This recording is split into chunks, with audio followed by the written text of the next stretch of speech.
Hello teachers and welcome back. This is now Give Me 5, Book 3, Unit 1, and this is our Lesson 1. So just as a reminder, this is the content that we're teaching in this particular lesson.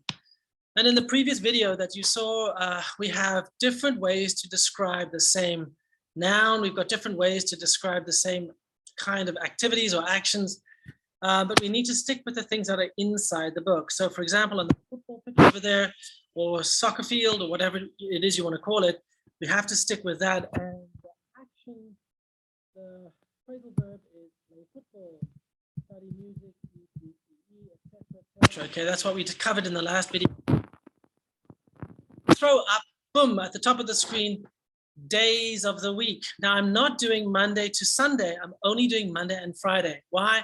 Because that's all that we really need to focus on in this particular lesson. We don't want to go too far wide, otherwise we will get stuck in teaching too much. So we need to stick with the words inside those two particular pages. And I'm going to do the best I can as a teacher to make them understand Monday through Sunday with only using Monday and Friday. Okay, so here's the board set up, and I'm now going to throw some numbers over there, 1, 2, 3. And then I'm going to say some sentences. Now, I'm going to allow the students to listen to what I'm saying. And I say, all right, boys and girls, listen carefully. Number 1, on Monday, I eat lunch in the lunchroom on Monday. Number 2, I use a computer in the ICT lab on Monday. Number 3, I hang my coat in the corridor on Friday. Now, the idea, of course, is for my students to then think, what's going on here? And give them the opportunity to kind of listen to the structure and then basically try it themselves. So I will mix around those numbers and I'll say, all right, Bob, number 1. And hopefully Bob will say, I play football on the football pitch on Monday. Bingo, good job, Bob. Sally, number 2. Jenny, number 3, etc., etc. And you go through your students that way, okay? Now, I'm going to change the numbers up again, and I'm going to start to write the sentences on the board. I wanted them to do it orally because I wanted to test where they were and understand where they are. And now I'm going to give them the answer. So I'm putting it on the board. And as you can see, it's the action, it's the place, and then it's the time. Now, you could be switching it around, but this is the way I want to do it. And this is the way the book kind of presents it. So let's stick with what the book presents. So I'm going to say, all right, boys and girls, number 1, I use a computer, and everybody's going to read with me. Maybe some of the weaker students, I will push them to read. Maybe the weaker student, I'll ask them to stand up, and then they will read those sentences as I've written them on the board. Once they're able to make sentences by themselves, boom, now I'm going to start to throw in the questions, because I'm satisfied that they understand how to make the sentence. All right, boys and girls, follow me, read with me. 3, 2, 1, go. What do you do on Monday? Good job. Number 2, where do you park your bike? Good job. Number 3, when do you play football? Now I'm going to write it down and then going to read. Now the reason for that is because they're learning or they're practicing how to make questions. And question forming is really not so simple. It's sometimes harder than making the sentence in the first place. And so we are giving them practice with the WH questions, and I'm giving them the structure over here. Now, I will maybe ask the question, expect an answer, and then I'll have some students in the classroom ask and answer each other, that sort of thing, just to kind of focus their attention on what we're needing to do. And as you can see, these sentences are very, very long.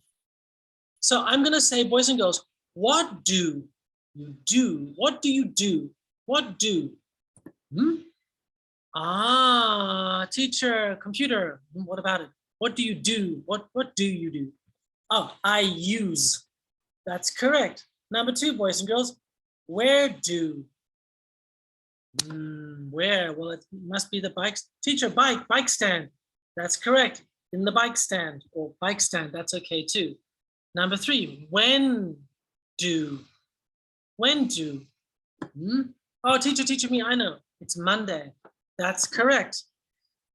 Now our students hopefully have identified and can easily identify when is the correct or appropriate time to use what, or where, or when.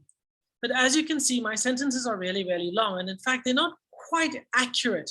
So what I want to do is I want to help my students understand that, for number one, what do you do on Monday? It's sufficient. It's okay to say, I use a computer. Okay, that's enough. Number two, where do you park your bike? I park my bike in the bike stand. Number three, when do you play football? I play on Monday, or I play football on Monday. And so helping your students understand that that is exactly what you want is enough. So you're helping them understand how those sentences are working. Erase the board as you go along, and boom, there you go. That is the target question and target answer that I want. On the left-hand side is everything that the students need to know in order to move on to the next part of the grammar points. Okay.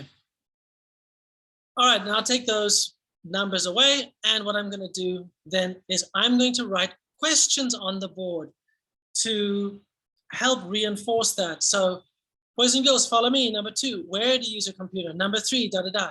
Now I am writing the questions myself because perhaps I'm not so confident with the students' question-making ability. If you as the teacher and if your students are really confident and strong, then you can prompt them. You can say, all right, boys and girls, number one, what? And then the students can say, what do you do? Number two, where? And some students can volunteer where. Number three, when?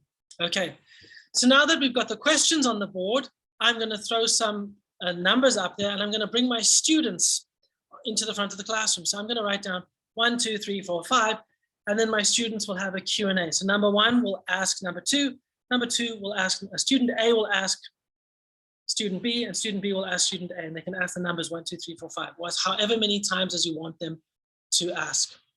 And you just rotate with all of your students.